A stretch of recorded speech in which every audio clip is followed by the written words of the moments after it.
antes de actuar, poneros en contacto con nosotros para que analicemos el hecho y veamos con vuestro asesor laboral qué medida disciplinaria podemos implantar, ¿vale? Vamos a la carpeta número 6, que yo creo que es un poco el núcleo duro de todo lo que os enviamos, ¿vale? Es la carpeta de las cláusulas. En la documentación en papel, las cláusulas, los carteles vienen al inicio plastificados y en las cláusulas todas vienen al final, creo, porque ya hace tiempo que no la mandamos y no recuerdo muy bien. Pero bueno, si tenéis alguna duda de vuestra carpeta en papel, nos llamáis, ¿vale?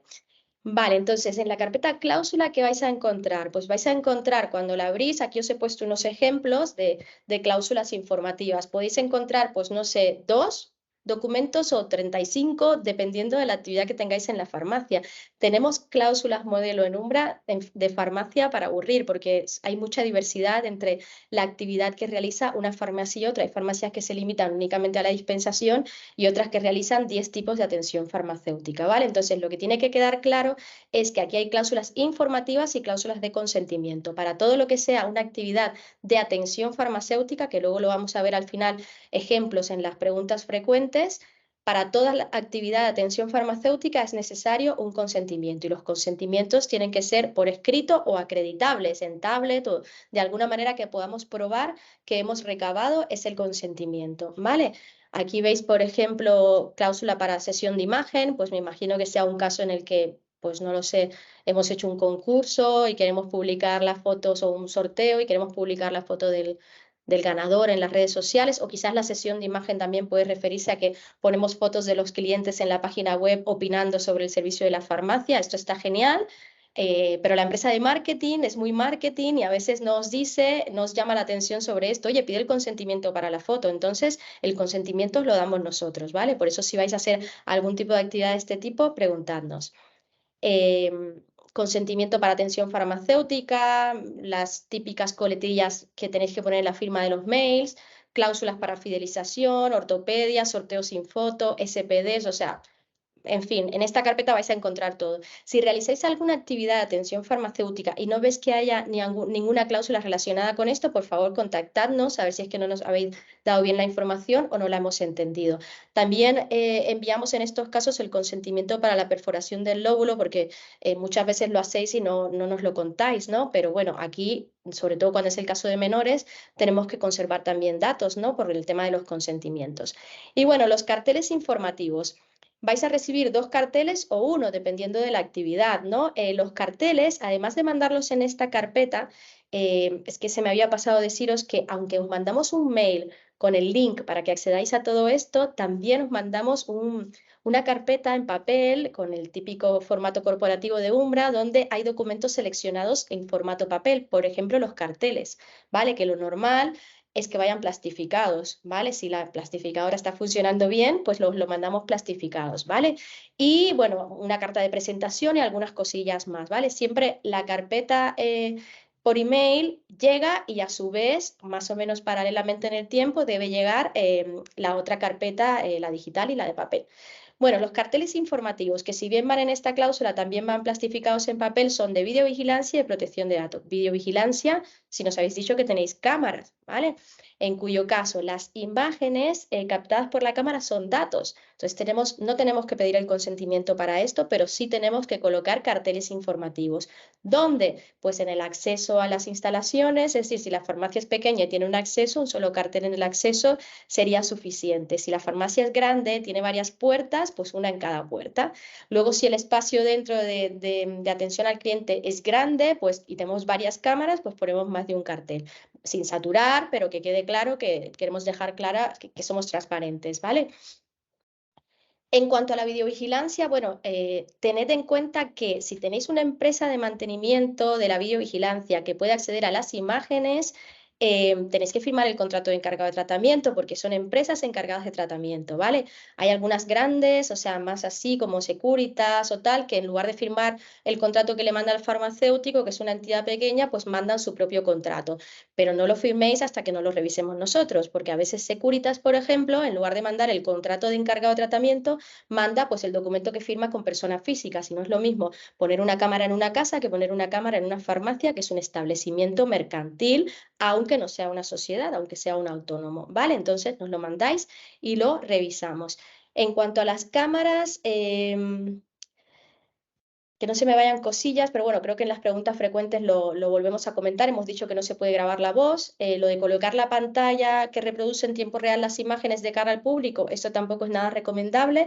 Más de una vez lo ha considerado creo que hay una sentencia del Supremo incluso, lo ha considerado excesivo de acuerdo a la privacidad, sobre todo en un caso que hubo en un centro comercial que ponían este tipo de pantallas, ¿vale? Entonces, únicamente usamos las cámaras para la seguridad de las instalaciones, bienes y personas, y para el control laboral, como lo hemos dicho anteriormente, siempre y cuando para el control laboral informemos dentro de la política de protección de datos. Por eso es importante que nos contéis que vais a instalar cámaras, ¿vale?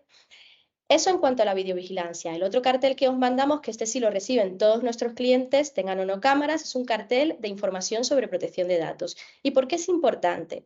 Porque muchos tratamientos de datos que hacemos en la farmacia no requieren consentimiento porque tienen otra base de legitimación. Por ejemplo, cuando rellenamos datos en los libros oficiales de farmacia, estupefacientes, fórmulas, en fin, todo lo que nos obliga la ley, lo hacemos precisamente por un mandato legal, no tenemos que solicitar consentimiento, pero la ley es clara cuando nos dice, sin perjuicio del deber de información, es decir, siempre tenemos que informar a las personas de los datos que estamos tratando, para qué finalidad, sobre qué base de legitimación, a quién le vamos a ceder, que serían los destinatarios, ¿vale?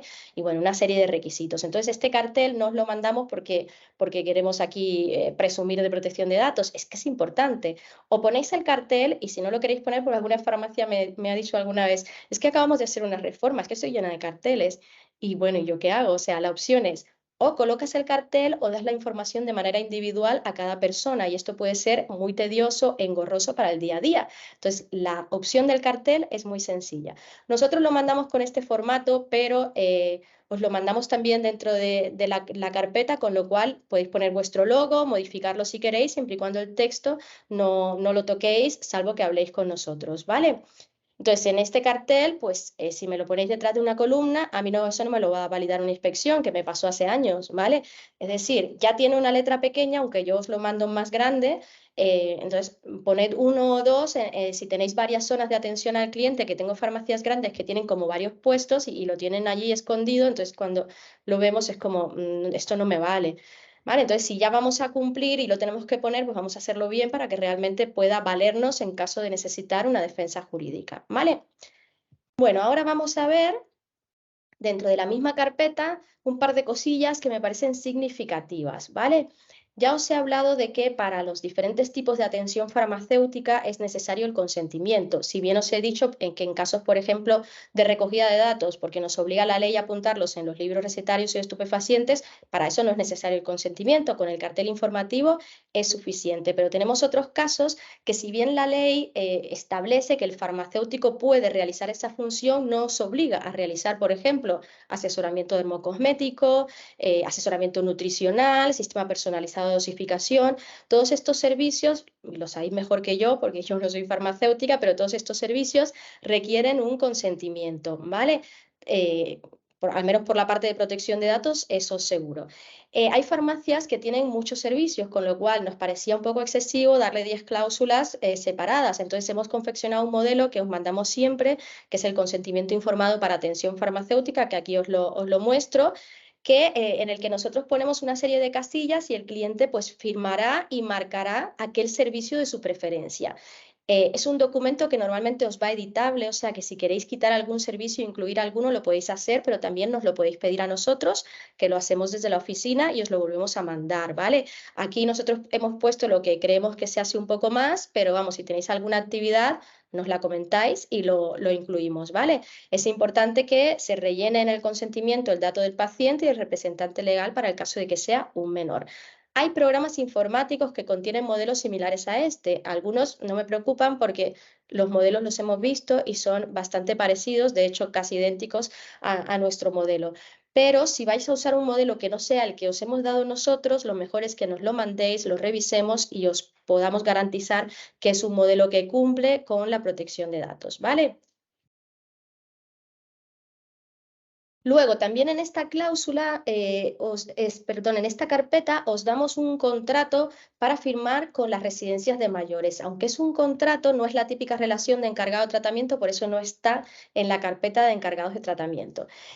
Muchas farmacias trabajan con residencias de mayores, sea exclusivamente para la dispensación de medicamentos a los usuarios de la residencia o también, en muchos casos, para el sistema personalizado de dosificación, ¿vale? Entre estas dos entidades, farmacia y residencia, se produce un flujo de datos verdaderamente importante porque son datos de salud. Hay una sentencia sobre esto, es un poco antigua, del Supremo, condenando en este caso a una residencia porque había sido la denunciada por este flujo de datos a la farmacia sin consentimiento y sin base legal alguna, ¿vale? En este caso, bueno, la residencia se llevó la peor parte, pero nada obsta para que la denuncia pueda venir a residencia y a farmacia. Entonces, ¿cómo nos protegemos ante esta situación? Bueno, como hay un flujo de datos de la residencia a la farmacia, porque ellos nos pasan información de los pacientes para que nosotros podamos dispensar o realizar el SPD. Pues entonces, este contrato que os damos lo que dice es que la residencia garantiza contractualmente que cuenta con poder y autorización suficiente para gestionar la medicación y ceder los datos a la farmacia y que responde por ello. Es decir, si la residencia no ha solicitado los consentimientos, los residentes al entrar no han firmado los documentos preceptivos, pues serán ellos los responsables, ¿vale? Entonces, vosotros en este caso sois mi cliente y con este documento os protegemos. Además, este contrato trae un anexo 1 y un anexo 2. Os explico lo que es.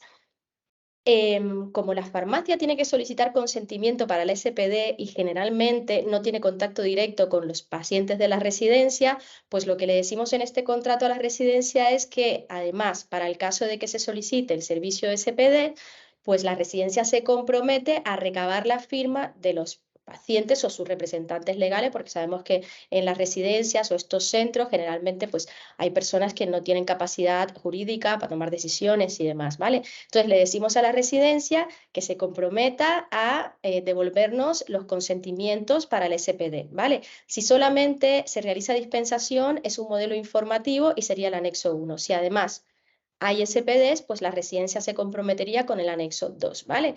Y lo que os pedimos es que si trabajáis con residencias, que enviéis este documento para que lo firmen. Que no lo firman, que no lo entienden, que tienen dudas, les ponéis en contacto con nosotros, ¿vale?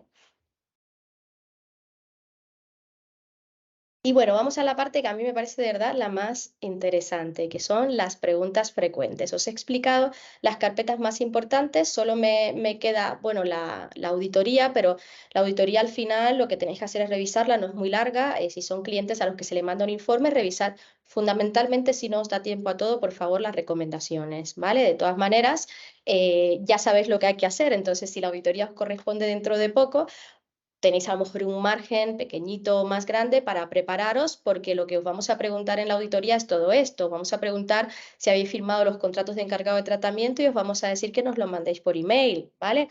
No es necesario que a medida que vayáis haciendo la firma nos lo mandéis, pero en la auditoría sí que os vamos a preguntar y probablemente os pidamos que acreditéis ciertas cosas. Confiamos en vosotros, pero también por vuestra propia seguridad tenemos que pediros acreditar estas informaciones, ¿vale? Pues vamos a preguntas frecuentes. Nos hemos reunido los asesores y hemos sacado las cosillas que generalmente nos preguntáis. Primero, ¿es obligatoria la formación en protección de datos? Bueno, taxativamente la ley no obliga así, no hay ningún artículo que nos diga, estás obligado a que tu trabajador haga un curso de protección de datos. No, lo que sí dice la ley es que traslada la responsabilidad a la empresa por los errores cometidos por sus empleados, salvo que se pueda acreditar que estos han sido debidamente formados e informados sobre la medida de seguridad, ¿vale? En cuestión, la que se haya incumplido. Además, el artículo 88 sí que es un poco más claro, aunque esta ley generalmente no es muy directa, la Ley Orgánica de Protección de Datos, y nos dice, el empleador previa audiencia de los representantes de los trabajadores, si los hubiera, elaborará una política interna dirigida a trabajadores en la que se definirán las modalidades del ejercicio de derecho de desconexión y las acciones de formación y sensibilización del personal. Entonces, es una manera del legislador de decir, oye, si hay que tener una política donde se definan las acciones de formación y sensibilización es porque estas son importantes. En consecuencia, lo que entendemos de estos párrafos es que una farmacia o una empresa que no forme a su personal sí que tiene un alto riesgo de sanción, porque en el momento en el que el personal, que es la maquinaria de cumplimiento, se equivoque o cometa un error, si no podemos acreditar que le hemos dado alguna sesión de formación a ese trabajador, acreditable esa formación, difícilmente podremos trasladarle la responsabilidad, porque créenme, el empleado que se equivoque siempre va a decir no lo sabía, no me lo contaron. Entonces tenemos que acreditar que se lo hemos contado. Una manera de contarlo es la política de protección de datos, donde ya van una serie de normas, ¿vale? La política de protección de datos, en la práctica lo que sucede es que muchas veces firman el recibí, pero no se la leen. Entonces, siempre me preguntan en las charlas, pero si no se la lee es su problema, pues entre comillas, ya sabéis cómo son los juzgados de lo social y si el incumplimiento de una norma lleva a un despido, lo mejor es hacer las cosas bien. Y las cosas bien es, por una parte, recabar el compromiso en la política de privacidad y por otra parte, pues formarle para que no pueda decir no lo entendí, no me lo contaron, ¿vale? Ahora, ¿cómo le formo? La ley no te obliga a contratar un curso bonificado de protección de datos. Esta es una opción viable, sí, estupenda, pero no es la única. También te puedes leer tú la política, sentarte con tu gente y contársela, aclararle las dudas. Lo que pasa es que como tiene que ser acreditable, de esa reunión debemos dejar una constancia, bien porque nos firmen que han asistido y porque nos digan que han aprendido, tenemos que buscar alguna vía, ¿vale? La otra opción, obviamente, sí, son los cursos de formación bonificados, los podéis contratar a empresas que además os puede salir sin coste y esto es muy interesante porque son cursos que además contienen un examen y que se queda un diploma, una acreditación que podéis utilizar en caso de defensa jurídica, ¿vale? Por favor, no es necesario hacer cursos de 80 horas de protección de datos donde texto normativo y normativo porque el empleado va a hacer clic, clic, clic y no se lo va a leer. Es mejor cursos que no sean tan complejos, que sean sencillos. Nosotros en Umbra hicimos un curso hace unos años de protección de datos donde además hay vídeos específicos para farmacia y cosas que son un poquito más amenas. Entonces, antes de contratar cualquier curso, verificad que el proveedor pues os manda una demo, os manda un poco un temario para ver que es algo que realmente se ajusta y que al trabajador medianamente le puede interesar. Ya sabemos que el tema de protección de datos no es el más atractivo del mundo, pero bueno, algo se puede hacer, algo hemos hecho por lo menos en Umbra para que no sea tedioso, ¿vale? Y que por lo menos los juegos que tenemos dentro del curso y demás sean más dinámicos y entretenido. Sistemas biométricos. Esta es otra pregunta y es un tema que por lo menos a mí personalmente me trae un poco de cabeza porque lo estoy viendo mucho en farmacias. Estoy acostumbrada a verlo en hospitales, en otros sectores que también llevamos, pero no me imaginaba que también las farmacias pues iban a instalar sistemas biométricos para el control horario, ¿vale? A mí no me gustan los sistemas biométricos, esto en la normativa no está claro y a mí lo que está claro y me genera inseguridad pues no me gusta, ¿vale? Pero bueno, con independencia de la recomendación que os podamos dar, la última palabra la tenéis vosotros. Más de un cliente le he dicho yo, oye, no es recomendable y no te compensa, y aún así el cliente ha decidido mantener el sistema biométrico. Y bueno, al final yo soy una asesora, ¿no? La última palabra es del cliente. Entonces, ante la pregunta, ¿puedo instalar sistemas biométricos para control horario? La respuesta es sí, puedes, pero con una serie de requisitos y asumiendo una serie de riesgos. Tienes que ser consciente de los riesgos, ¿vale? Lo primero que tenéis que saber es que los datos biométricos son categorías especiales, así lo considera el reglamento, categorías especiales de datos por su alta sensibilidad. Es equiparable a un dato de salud, pero de verdad os digo que todavía hay más proteccionismo con los datos biométricos que con un expediente o un historial clínico. Son casi más sensibles. Solo pueden tratarse los datos biométricos al ser categorías especiales si nos obliga una norma o con el consentimiento del interesado. Y yo pregunto, bueno, si estuviéramos en una charla presencial os preguntaría, ¿existe alguna norma que os obligue a usar datos biométricos? No.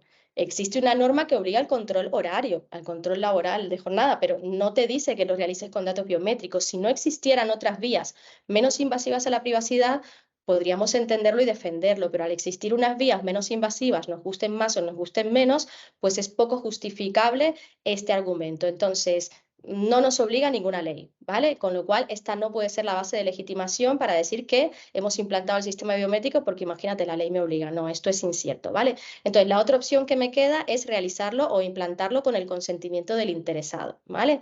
Es decir, el trabajador nos podría decir que no le interesa, ¿vale? No suele pasar, pero podría ser. ¿Y qué pasa? ¿Qué conflicto tenemos aquí? Que la Agencia de Protección de Datos y el Comité Europeo de Protección de Datos consideran que el consentimiento del trabajador en un ámbito de una relación laboral presenta un desequilibrio porque hay una parte débil, que es el trabajador, ¿vale? Entonces, este consentimiento, aunque diga que sí, no es libre. Esto es lo que considera la agencia y el Comité Europeo. Entonces, lo que se nos ha ocurrido para que este consentimiento parezca lo más libre posible, en los casos en los que el titular me dice, yo quiero mantener el sistema, bueno, pues vamos a redactar un modelo que diga que el trabajador otorga su consentimiento para dos opciones, es decir, elige entre una u otra. Tenemos que darle dos opciones, si no, no vamos a poder defender de ninguna manera que ese consentimiento es libre, ¿vale? Como existen otras vías para el control horario, pues vamos a dejar o la vía tradicional o la vía de tarjeta de toda la vida y la vía de la huella o del reconocimiento facial, el que hayáis puesto, ¿vale? Esto en la práctica es bastante lío, a mí no me compensa en general como empresaria el riesgo que supone el sistema biométrico para control horario, pero bueno, existe esta vía. Si lo queréis hacer o si lo tenéis implantado, por favor, contactad con Umbra lo antes posible, porque es un tema peligroso, las sanciones son muy altas y nosotros, si decidís mantenerlo finalmente, os vamos a dar el modelo de consentimiento lo más libre posible con estas opciones que hablemos con vosotros y que nos aceptéis que podemos poner para que el trabajador os lo firme y de esa manera tener un arma de defensa si tenemos una denuncia. Personalmente, insisto, los riesgos no parecen compensar respecto a los beneficios y además, si decidís tenerlo, nosotros tenemos que realizar lo que se llama una evaluación de impacto de la protección de datos, que es un informe complejo, y si en el informe finalmente sale que no se recomienda instalar el dispositivo, aunque podéis mantenerlo si queréis, no lo vais a mantener de acuerdo a nuestras instrucciones, ¿vale? Con lo cual, esta evaluación de impacto ante una denuncia no la vais a poder presentar o si la presentáis, juega un poco en vuestra contra, ¿vale? Entonces, ya sabéis nuestra recomendación, pero de todas maneras, si lo tenéis y queréis mantenerlo, podéis hablar con nosotros y estudiamos vuestro caso concreto, ¿vale? Seguimos con más preguntas. ¿A qué sanciones me expongo si no cumplo? Pues desde 0 hasta 20 millones de euros. 0 porque hay una modalidad de sanción que se llama apercibimiento, es un tipo de sanción y es una especie de advertencia y esto se da cuando la infracción es muy pequeña, que prácticamente no tiene entidad, ¿vale? Pero bueno, es bastante raro. Se da en administraciones públicas, pero no en empresas privadas. En el caso de la farmacia esto no se daría con frecuencia, ¿vale? Y ya sabéis que pueden llegar las multas a 20 millones de euros o al 4% de la facturación anual del ejercicio anterior. Yo creo que en general ninguna agencia de protección de datos, ni la estatal, ni la catalana, ni la vasca, tienen el objetivo de hacer desaparecer empresas del mercado, pero si es verdad que nos pueden, o sea, 20 millones de euros a una farmacia no lo van a cobrar, obviamente lo saben, entonces esta sanción no la van a imponer, pero bueno, si nos ponen 60.000, pues ya nos podemos tirar de los pelos, ¿no? Entonces yo creo que siempre compensa prevenir, ¿no? Es decir, cumplir antes de que nos llegue el problema, si es que nos llega. ¿Cómo actuar si mi oficina de farmacia es víctima de una brecha de seguridad? Ya lo hemos dicho, no me detengo, notificarlo a informática y a Umbra a la mayor brevedad porque tenéis la obligación de notificar las brechas de seguridad en un plazo de 72 horas como máximo. No todas, pero la mayoría de las brechas suponen como mínimo un riesgo para la privacidad de algún dato, entonces siempre hay que notificarlo. No notificarlo es una infracción, tenéis que hablar con nosotros lo antes posible, ¿vale? ¿Qué sucede si mi trabajador se niega a firmar la política de protección de datos o la incumple?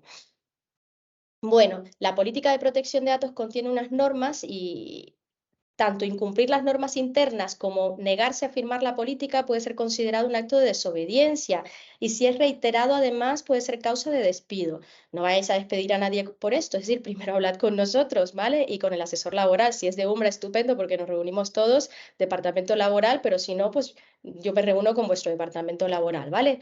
Una sentencia del Tribunal Superior de Justicia, no tengo nada más reciente, de 2017, calificó como procedente el despido de una persona trabajadora que en 5 ocasiones consecutivas en un mes se negó a firmar un acuerdo de confidencialidad, que es un poco el contenido de esta política, ¿vale?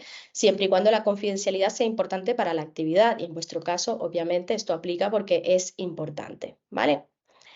¿Tengo que solicitar consentimiento para alguna de estas actividades? Vamos a verlas una a una, ¿vale? Porque son preguntas que nos hacéis con muchísima frecuencia. Pues, por ejemplo, para abrir una ficha a un cliente, pues la respuesta es depende. No es necesario el consentimiento si la ficha se abre exclusivamente para un control contable interno, porque todas las empresas tenemos la posibilidad, sin recoger consentimiento de nadie, de llevar un control contable interno. No solamente la posibilidad, sino también la obligación de cara a la contabilidad, ¿vale? Ahora, ¿cuándo tengo que pedir consentimiento? Es que depende de la finalidad para la que abro esta ficha, porque sí tengo que pedir consentimiento si esta ficha la abro para dar un seguimiento o una atención farmacéutica al cliente, porque ya sabemos que la atención farmacéutica es una actividad que sí que requiere un consentimiento informado, ¿vale? Entonces depende un poco de la finalidad, nos podéis consultar de manera individual vuestro caso y os diremos, ¿vale? Para las fórmulas magistrales y preparados oficinales, ¿es necesario el consentimiento? No. Vender una fórmula en la farmacia es una dispensación más, ¿vale? Como vender un medicamento. Ahora, ¿qué pasa si se subcontrata a terceros esta fórmula? Si la subcontratamos a otra farmacia, a otro laboratorio, esta comunicación se interpreta como un encargo de servicios a otra farmacia, por lo que se firma un contrato de elaboración con una cláusula de protección de datos, que puede ser el anexo 1 o pueden ser dos contratos, el de elaboración y el de protección de datos, ¿vale? Pero debéis saber que lo interpretamos como un encargo de un servicio, como mismo sucede con la gestoría y demás, ¿vale?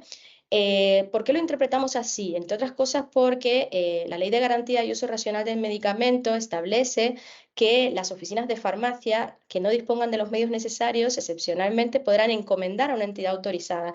Entonces es una posibilidad que tiene la farmacia, es una decisión que toma la farmacia de encomendar a otra pues la realización de las fórmulas magistrales. Entonces lo entendemos como un encargo de un servicio. Hay otras opiniones en el mercado que lo entienden como una cesión de datos. En cualquier caso, no hay que solicitar consentimiento y las dos posturas que hay ahora mismo a nivel de profesionales de protección de datos son defendibles, ¿vale? Nosotros de momento lo entendemos así, hemos hecho una consulta a la Agencia de Protección de Datos porque sabemos que hay división, pero no nos han contestado. Entonces, de momento, por lo menos, lo entendemos así y firmamos el contrato de encargado de tratamiento con la farmacia elaboradora, ¿vale? Para los encargos, ¿es necesario el consentimiento? No, el encargo también es una extensión de la venta o de la dispensación. Si la persona me deja un teléfono para que yo le avise y le llame cuando llega su producto, no es necesario pedirle consentimiento para esto, ¿vale? Tenemos el cartel informativo puesto. El cartel informativo hace referencia a los encargos. Si tenéis la versión actualizada, así va, ¿vale? Entonces ahí se informa. Lo que no tenemos es que pedir el consentimiento. Si los encargos los avisamos por WhatsApp o SMS, tampoco es necesario el consentimiento, pero sí que el SMS y el WhatsApp deben reunir unos requisitos especiales. Si hacéis esto, mandándonos un mail y os decimos qué tenéis que poner. Básicamente, las comunicaciones por email o por WhatsApp o SMS, sobre todo WhatsApp, que todavía hay esa concepción de que es una vía de comunicación más personal, pues tienen que tener una opción de baja de esas comunicaciones. Es decir, en la primera comunicación que le enviemos al cliente, lo suyo es decirle, si no deseas recibir comunicaciones por esta vía, comunícalo a la farmacia y ya sabemos que te podemos llamar por teléfono, pero no mandar WhatsApp, ¿vale? Para la solicitud de vacunas a laboratorios, ¿hay que pedir consentimiento? Sí, pero dado que el laboratorio elaborador siempre viene ya indicado por el prescriptor en el documento, entendemos que la acción de solicitar la vacuna se considera un acto afirmativo de consentimiento. Entonces, hacerle firmar otro documento al cliente, como hacíamos antes, no es excesivo, pero bueno, vamos a hacer una interpretación un poco laxa en el sentido de también liberar un poco a la farmacia yo creo que es defendible de esta manera, ¿vale? Liberar un poco a la farmacia de tanta carga administrativa de modelos y modelos, ¿vale? No olvidéis el cartel actualizado, que también hace referencia a este tipo de actividad, ¿vale? La misma ley a la que hacíamos referencia de garantía y uso racional de medicamentos establece que la preparación de vacunas y alérgenos solo podrá efectuarse en establecimientos que reúnan los requisitos. La diferencia con las fórmulas magistrales es que de alguna manera la ley nos obliga a derivar esto y bueno, como hay una sesión de datos, o sea, como hay una sesión de datos del paciente al laboratorio, sí que le tenemos que pedir el consentimiento, ¿vale? Pero ya os digo que se entiende como un acto afirmativo la solicitud de la vacuna en la farmacia porque generalmente, creo que conozco pocos casos en los que no sea así, viene indicado por el prescriptor ya el laboratorio al que se tiene que ceder la información. ¿Hay que anonimizar los nombres de los pacientes en los blisters de SPDs? Bueno, esta pregunta no me la han hecho muchas veces, pero me la ha pasado una de las asesoras que sí que le ha llegado más de una vez y me ha parecido interesante.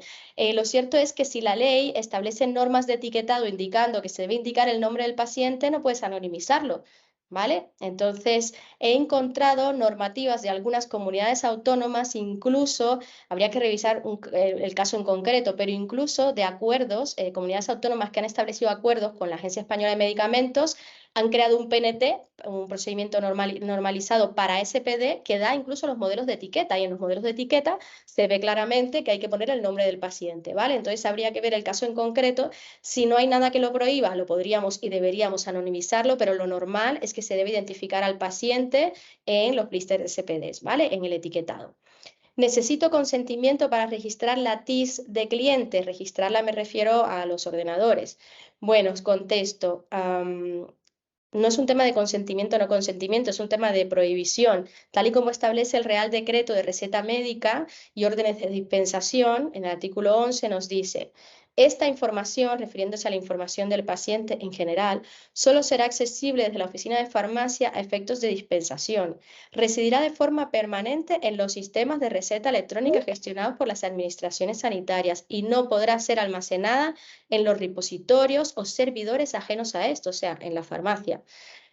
Igualmente el artículo 18.4 nos dice que una vez dispensados los productos y firmada y validada la dispensación, la oficina de farmacia solo podrá conservar información o registros necesarios para la facturación y una vez realizada la facturación deberá eliminarlos. Entonces, si entendéis lo mismo que yo de la normativa, pues nos queda claro que la TIS, así porque sí, no se debe almacenar. Hay comunidades autónomas que te permiten teclear la TIS, todavía queda alguna, cuando tienes un problema con la receta, un problema técnico que no te funciona. Hay otras que no te lo permiten, pero ya sabemos que el procedimiento es el que es. Tenemos que tener a la persona delante e identificarle, o a un tercero, como lo queramos hacer, pero no podemos guardarnos los TIS y utilizarlos como veamos, porque nos llaman por teléfono y nos piden tal. Es verdad que si tu comunidad autónoma, tu sistema lo permite teclear el código de la tarjeta, pues lo puedes teclear en el momento sin guardarlo. También es cierto que a lo mejor tenemos pacientes, casos excepcionales en los que es defendible que para prestar la asistencia sanitaria es necesario teclear el número. Porque el paciente no se puede desplazar. O sea, si son casos excepcionales y son defendibles de cara a la prestación, a garantizar la prestación de asistencia sanitaria, pues siempre podremos defendernos, ¿vale? Pero la norma general es que no debéis guardar los TIS. Tengo entendido, no sé si esto ha cambiado, que habían programas informáticos que automáticamente guardaban el número. Yo no soy partidaria de esto, la verdad, lo veo inseguro, lo veo excesivo de acuerdo a la privacidad, pero nunca he tenido una denuncia en este sentido y no sé qué opinaría la Agencia de Protección de Datos, pero yo, como si fuera farmacéutica, preferiría no conservarlo porque de todas maneras, salvo casos puntuales, no lo puedo utilizar, ¿vale? ¿Es obligatorio tener triturador de documentos? Sin perjuicio de lo que establezcan, bueno, cada comunidad autónoma puede establecer sus normas, ya lo sabéis, pero bueno, este Real Decreto de Receta Médica dice que finalizado el plazo de conservación se procederá a la destrucción utilizando métodos seguros, métodos que garanticen la imposibilidad de reconstrucción del documento, pero en ningún momento te obliga al triturador, ¿vale? Si tú eres capaz de romper los documentos en trocitos y evitar la reconstrucción del documento porque eres diligente con ello, nada obsta a que lo hagas así, aunque siempre una trituradora pues probablemente sea más rápido o más seguro. Para hacer sorteos en Instagram, ¿es necesario usar la cláusula de sorteos? También nos lo preguntan. Bueno, los sorteos de las redes sociales se rigen por la política de las redes, ¿vale? La cláusula de sorteos que nosotros os mandamos en la carpeta de cláusulas es para cuando la oficina de farmacia hace su propio sorteo, el típico más incipiente de sorteo de una cesta de Navidad entre clientes, pues a lo mejor un sorteo de algún producto, pues ahora no se me ocurre nada, pero lo de la cesta de Navidad cada día es más infrecuente, pero bueno, se nos daba bastante antes, ¿vale? Entonces, siempre y cuando para los sorteos se recaben datos, pero es que claro, por lo menos el teléfono y el nombre, porque si no, ¿cómo contactas al ganador? Por eso sí que es necesario utilizar la cláusula de sorteos que os ponemos en esta carpeta de cláusulas, pero no para los de Instagram, porque eso es un caso de Instagram que se rige por su propia política de privacidad, ¿vale? Puedo colocar una pantalla que reproduce en tiempo real imágenes de cámaras y grabar la voz, ya lo hemos explicado, ni una cosa ni la otra, ¿vale? Salvo casos muy puntuales, que si tenéis sospechas o indicios de comisión de algún delito por un trabajador en la farmacia, nos podéis llamar y analizamos el caso, pero como norma general, por favor, no.